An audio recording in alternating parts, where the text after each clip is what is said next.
Welcome to the Verdin Verdict Sports Show. I'm your host, Jacob Verdin. I got my guy G Sports in the cut with me. G, how you feeling? How was your weekend? It was all right, man. Not bad, not bad. I went to the Saints game yesterday and was very disappointed. I was hoping all my predictions about the Saints winning 5 or 6 games,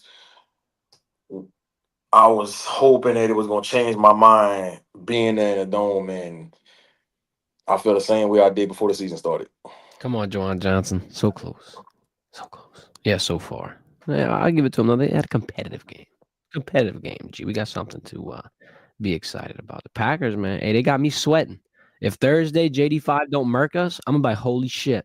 We could actually win a Super Bowl. Pardon my French, everybody. But hey, you got to get excited. You got to smell the Kool-Aid a little bit. My fantasy football team, murked. I'm 1-2 this week in fantasy. I got 3 leagues, G. I only won one of them. I'm Started 2-0. Cook, the running back for the Bills, Buffalo. came through for me.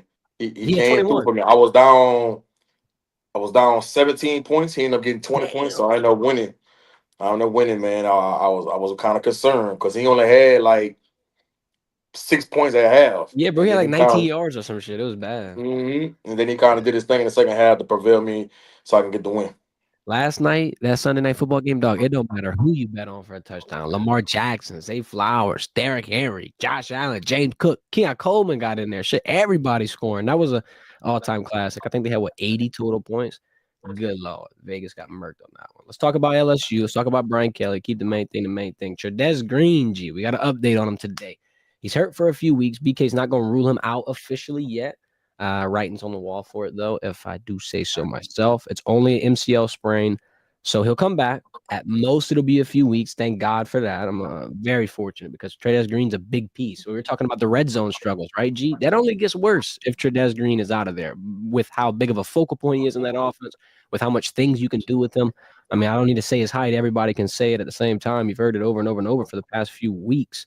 Um, I'll say this about LSU though. At least you're deep enough where you've got weapons. You've got even tight ends. You've got Bar Sharp. You've got Donovan Green. If you really need to reach out and get Giovanni out there, you got him. And then you got all the weapons in the wide receiver room. What's your take on this? And do you think LSU could potentially have that explosive offense if Trades Green's sidelined?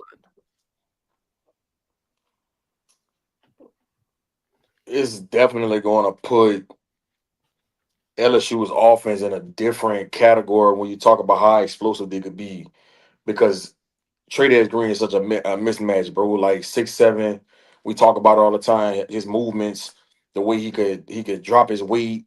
I mean, you name it, he could do it at his size. And so, not having a game plan for him puts things a little easier for the defensive coordinator for whoever is getting ready to face LSU. Having said all of that, they're still gonna be tough. They still got a lot of weapons. You know, you talk about how Xavier Thomas motion into the backfield, how to use him as a receiver, to use him in these little gadget ways. Aaron Anderson, Barry Brown, um, Nick Anderson. You know, even though he didn't have a whole lot of yards, it was nice to see him get a touchdown and get his confidence built up on Saturday. So and then Caden Durham, I still don't think he's played at his full potential yet. You saw some flashes from Harlem Barrett. Hopefully, he gets some more Mhm. touches going forward. So they still have a lot of guys they could lean on to make some plays. We still waiting for Chris Hilton to kind of hit his stride, right? So a lot of plays left to be made by this offense. If I had the grade the offensive performance on Saturday and against Clemson, the most I can give them is a C+, right?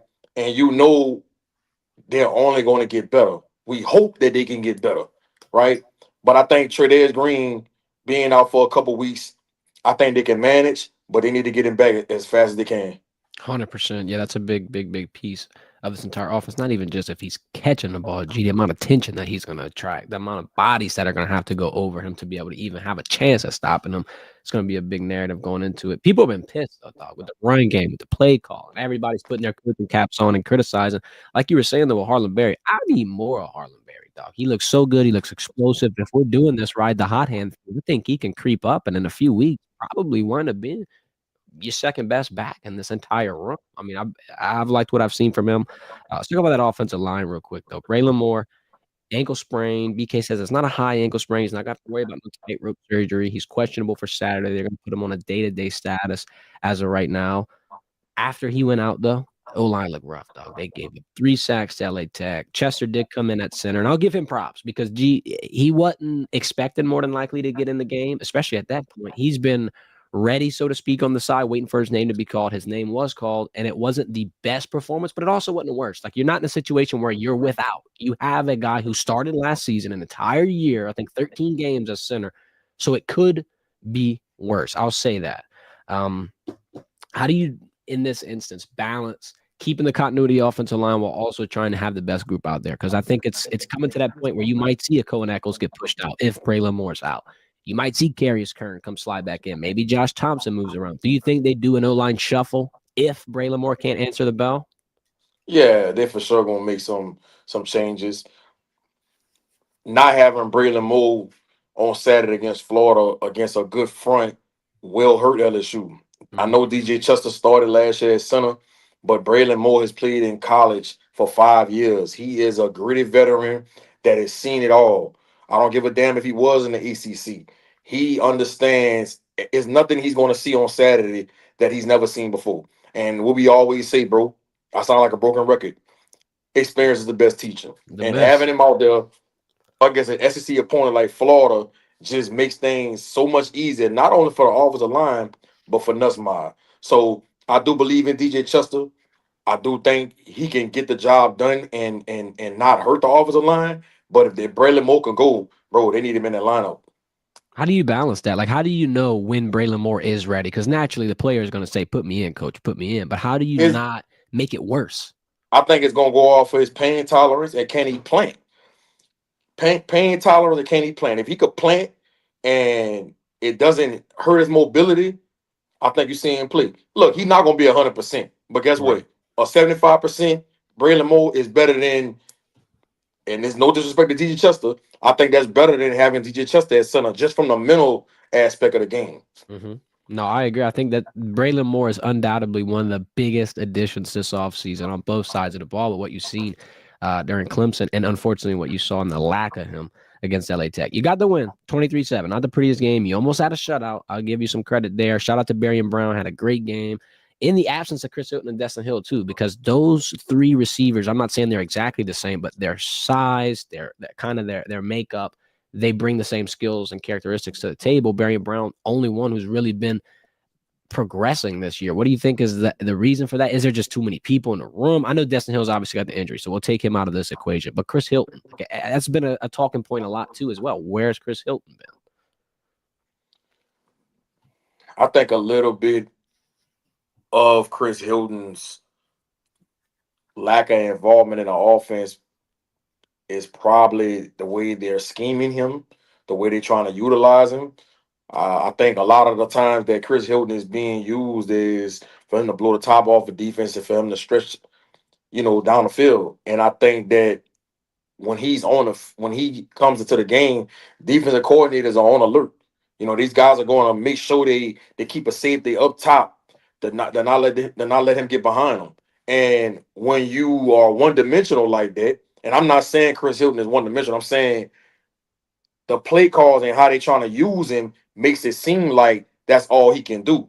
And when guys look at film and they see all y'all trying to do is blow the top off with him, they're gonna be prepared for that. They're gonna be prepared for that. So I just think they're gonna have to try to figure out some different ways to use Chris. Whether it's run a 7 yard hitch and let him catch the ball and try to turn a field. Throw a screen to him. I know they try to throw one like a Nile pass to him against Clemson and he fumbled, Mm-hmm. but you can't let that deter you from still trying to put the ball in his hand because he is a playmaker. Mm-hmm. So it's gonna be interesting to see how Joe Sloan tries to implement him going forward, or are they just gonna rely on Barry Brown, Aaron Anderson, Bauer Shaw, and Xavier Thomas? Because that's what it's been looking like over the first 2 weeks. It has been. Yeah. And shout out Barry and Brown. I can't lie. I really like the way he's adjusted into this role and grown, at least in terms of expectations. Um, I still think Aaron Anderson is wide receiver one though. I oh, he think is. when it's Aaron third Anderson, down, bro. and you need a play or a game on the line, you need a play, go see Where one, man. Hey, Go see where one. Uno? Where Uno, spot him, Let's got see him. one. Dog, if Aaron Anderson, and he's phenomenal already like this, I don't mean to say this in a bad way, but I'm just saying, dog, if he was like 6'3", bro, everybody would be talking about him like a Jeremy Smith. Like a lot of people discredit him because of size, but when you see him Yeah. out there in the field working and getting that space, he a monster, bro. He definitely is, And bro. and look, and this is another thing people don't know about. Man, Aaron is battling a toe injury. So he's Really? not even 100%. So Dang. just think about when he gets all the way healthy. And I know that's probably hard to say because they got a game. I don't think they had their first bye week till when? Like sometime in It's November or on something the like that. 4th. But October 4th, they're gonna have one. okay, October 4th. Damn, sooner Yeah, than later. But he's not even all the way 100% right now, and he's still playing at a high level. I agree. Yeah, we're gonna get one right after Ole Miss, right before South Carolina. Now they usually had a bye week before Bama. Yeah, So I they think changed it this year. yeah, because we're gonna have 2 bye weeks. I'm pretty Also, sure. they got one for before Bama too. Um, Actually, 25th to 8th. Yeah, they will have one because that's a far ass gap. Yeah, I think they're gonna have it right after A&M, right before Bama. Hey, that's a perfect time to have it. I ain't lying. After Ole Miss, right before South Carolina, and then right before that Bama game. If I had to pick where I'm putting them right there. Shout out to them. Here's my take, real quick. Mini preview for Florida. I think that the defense can keep it within striking distance. And I'm not trying to discredit Florida. Phenomenal offense. They did have some issues. They did have some penalties. They did have some moments where I'm like, okay, cool. I see little blemishes in the armor where I think that LSU could capitalize. Now, obviously, you're gonna have to do it on Saturday. I mean, paper ain't gonna win you the game, G. But with the way that I've seen Blake Baker scheme and put together some packages, dog, I think that this could be one of those moments where it's a 14-14 game at the end. And look, the Clemson game, I'm not saying it wasn't high scoring. Yeah, it could have been 27 to 10 at the end of the game. You got that touchdown call back. But my point is, it was a defensive battle, a tug of war, if you will. A lot of people thought it'd be an offensive shootout, top quarterbacks battling each other out. You could potentially see that on Saturday. I'm not going to lie. One of the things that I'm concerned about going into this game on Saturday is the running game of Florida. I can't pronounce the last name of Florida's running back number 13, but he runs with a purpose, bro. You cannot on tackle this guy. He falls forward. He's trying to punish you. He has a nice stiff arm. They do a good job of getting him the ball, bro, and letting him get downhill. LSU gonna have to make sure they gang tackling him and not let him, get 4 and 5 yards of carry on Saturday. Yeah, And the that's what next he thing, averaged.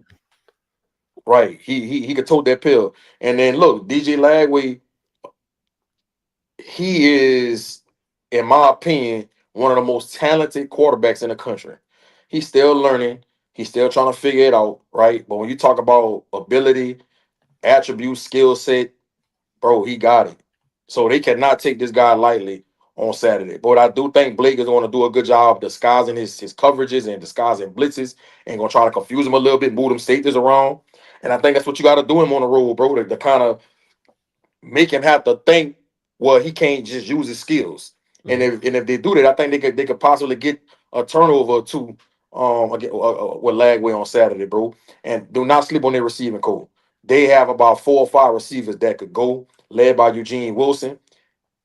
The thing gonna come down to, can Billy Napier call a good game? Because that's what all the Florida fans and the people in the media been giving him a lot of flack about, is his play calling. It ain't the personnel, because their roster is super talented, bro.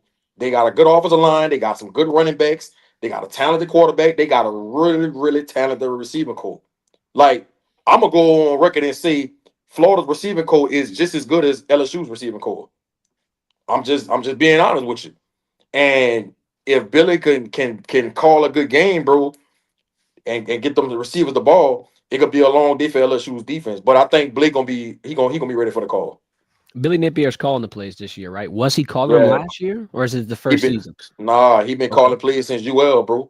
He been calling plays since UL, and a lot of people have been saying, and I've even been critical of Billy Napier when you talk about calling plays. I think that he would do such a better job of just overseeing the game and overseeing the team and let somebody else call the plays, bro. I just think that's something he need to really think about going forward. I don't anticipate him doing it this season, right? Look at Mike Norvell. He was calling the plays for Florida State. He said, you know what? It's just too much for me to have to figure out what packages and personnel and all these different things and try to manage the game as a head coach. Let me go ahead and hire Gus Malzahn.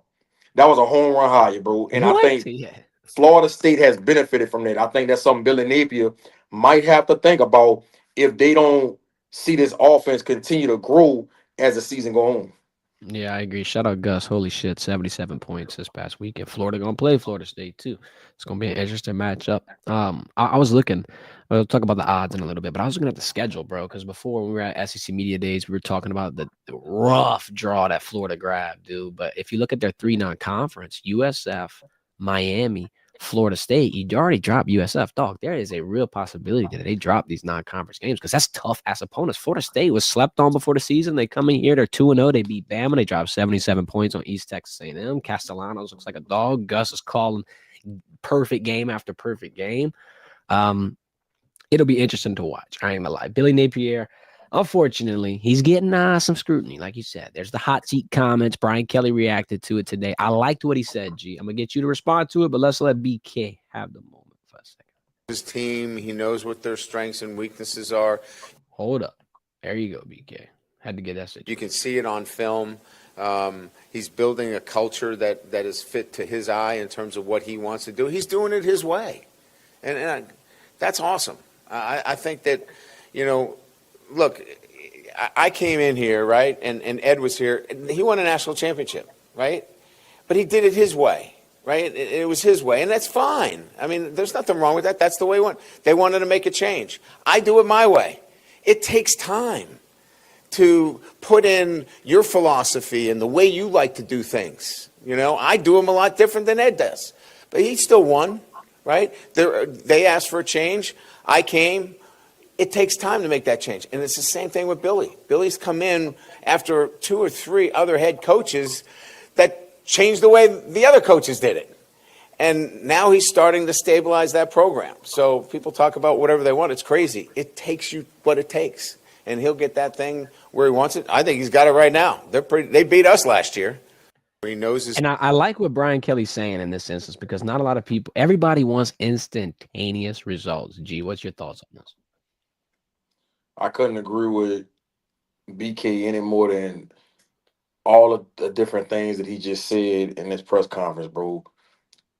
When this what comes with the blue blood schools, the LSU, the Floridas, the Texas, the Alabamas, the Michigans of the world, fans, media, boosters, alumni, they want to see overnight success. Mm-hmm. And it's just not realistic, bro. It's not. It's not. You have some people that hit it guns blazing, year 1, year 2, but it's just that's not common, bro. You got to get some of these cancers out of the building. You got to get your guys in.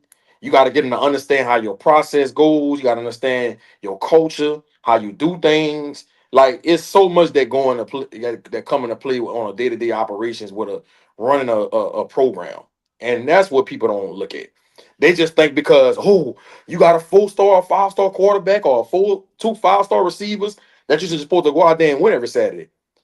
It doesn't operate like that. They got some really good programs in this country, preferably in the SEC. Yeah, the best. And it just like BK said, it takes time, man. And the ADs that allow their head coaches to figure it out, you at some point start seeing success in the fruits of your labor, right? We talk about BK before the season. If he would have lost against Clemson, they'd have been talking about his buyout and him getting ready to get fired at season's end or in the middle of the season, right? Yep. It's crazy because year 1 he went 10-3 or To the 10-4, SEC title. met to the SEC championship, Beat Bama. beat Alabama, right? Year 2 won 10 games. I think he won 10 games every year since he's been there, right? Last year you won 9, but yeah. Last year he won 9, right? But that's not good enough for people. That's not good enough. They want you to be in the national championship mix year in and year out, the SC title year in and year out. It doesn't happen like that. No. And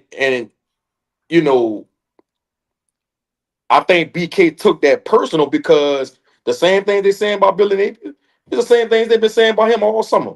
100%. So that's why I think you're seeing so much passion from him just now in that press conference when he's talking about Billy Napier. And look, for people that's in the coaching fraternity, they know Billy a good dude, bro. He a good dude. He got a good heart.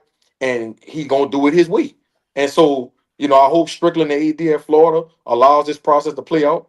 In the summertime, he talked about how he believed in Billy, and he felt like Billy was gonna get it going at some point. But when you lose to South Florida, people are prisoners of the moment, and they can't handle the backlash from the rival school like Florida State and the Miamis of the world who you be in recruiting battles with when they saying, man, y'all lost to South Florida, the little brother of the state.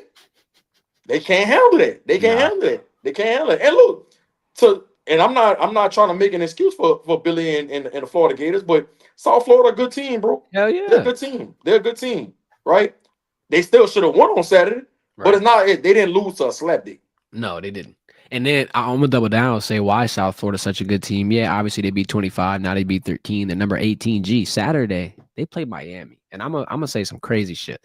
If they give Miami a run for their money, that's the best team in the AAC. And Tulane, I don't think has a better shot at that point to get that G5 spot over USF. Byron Brown is an MFer. I ain't gonna lie.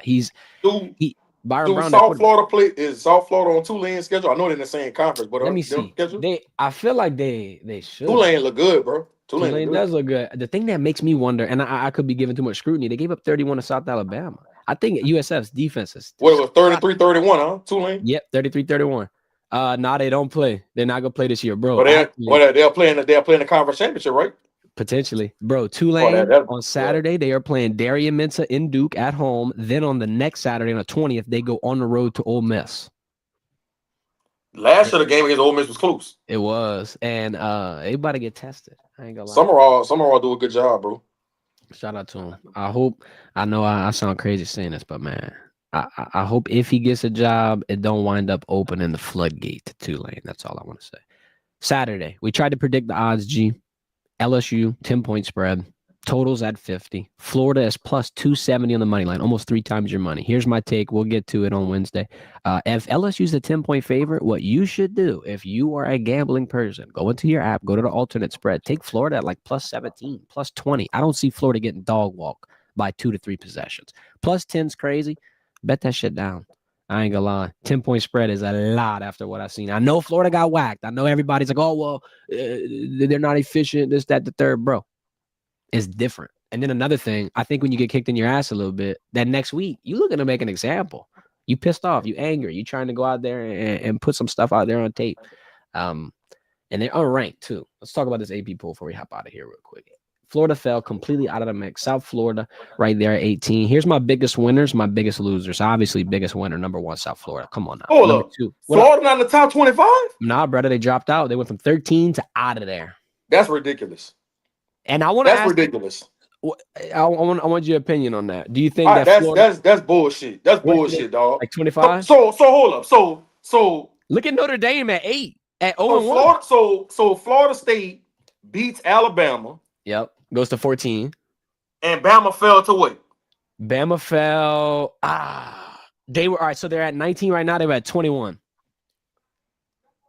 And you take Florida completely out after USF beat Boise State. G, like USF. That's mind-boggling. That don't make sense. Beat 25. USF should have already been ranked going. If Florida would have lost to Kent State or Toledo or somebody like that, I can understand it, bro. South Florida is clearly showed you week 1 when they beat Boise State. They're a good program. I agree completely. That's insane.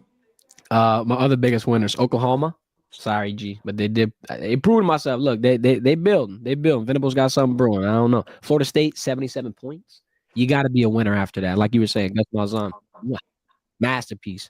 My biggest losers, unfortunately, Florida, like we said, dropped out of the top 25. Unfortunately, Arizona State, G, in a similar boat, lost on the road. Cowbells got too damn loud. Sam Levitt couldn't make it. Dan Mullen. No. That was Mississippi State. I'm sorry. No, John Levy. Yeah. John Levy. Yeah. Miss State got an injury too. I'm pretty sure they lost it back. But and then my last loser, SMU, choking the lead, losing in double overtime, punching myself in the gut. Only leg on my parlay to lose, bro. That shit hurt my soul. I ain't gonna lie to you. Ole Miss didn't look good on Saturday. Austin Simmons has not been looking up to par. Now I know it's only week 2. But he better get things going. Or it's gonna be a long season for their offense. That Kentucky Ole Miss rivalry got to be studied, dog, because the last 6 meetings now have all been decided by that possession point I spread. think Stubbs just do a good job against Lane Kiffin. That's what it is. Is that personal rivalry? I just think he understands what Lane be trying to do, and he do a great job of scheming for him. Before we hop out of here, I want to ask you takes on LSU staying at number 3. Some people thought, they ain't do good enough to stay right there. What's your take? I actually think Oregon and Miami should have jumped LSU. Okay. And That's my LSU stays in the top 5? They go 5 and then 3, 4? I think it should have been 5. I think Oregon should have moved up. I think Miami should have moved up. Miami will potentially crack into the top 3 if they beat USF handily this Saturday, I think. I think that can slide them. Bro, Miami better than I thought they would have been. I ain't gonna lie. Shout out to y'all. Y'all got something. Bro, Miami was good last year. They were. They lost. They had a bad loss last year. I can't remember who it was, but Miami got a good team, bro. They got a good roster. I like Cristobal. Cristobal do a good job, bro. I'm impressed because they lost Ward, Restrepo, and Aurora. They're tight end, and bro, they look great. Carson Beck looks great. He's been having a good season. Shout out to him. I can't lie to you. Appreciate everybody for chopping in the chat. We got Patriot in here. Oh Lord, everybody in here pissed off. He said keep Stamps on the bench. He had 2 interceptions and he dropped them. Ooh, and then I don't agree with shit like that. Yeah. That's why he played defense, bro. That's why you don't play wide receiver. Somebody said as long as he's there, as long as he's in the vicinity making plays, I'm cool with it. Yeah, we want the ball, but hey, give him some grease. At least it wasn't a big boy. That's true. I ain't lying. Yeah, we got some interesting chats in here. I appreciate everybody for tuning in. Y'all hit that like button. We about to hop out of here. Follow G on Twitter at G_sports. Appreciate your time, G. We're gonna be back here on Wednesday at 1:00. Game week. It's here. SEC play week 3. Can LSU do it? That's gonna be the narrative all week. We'll find out on Saturday, G. Y'all have a good one. We out of here.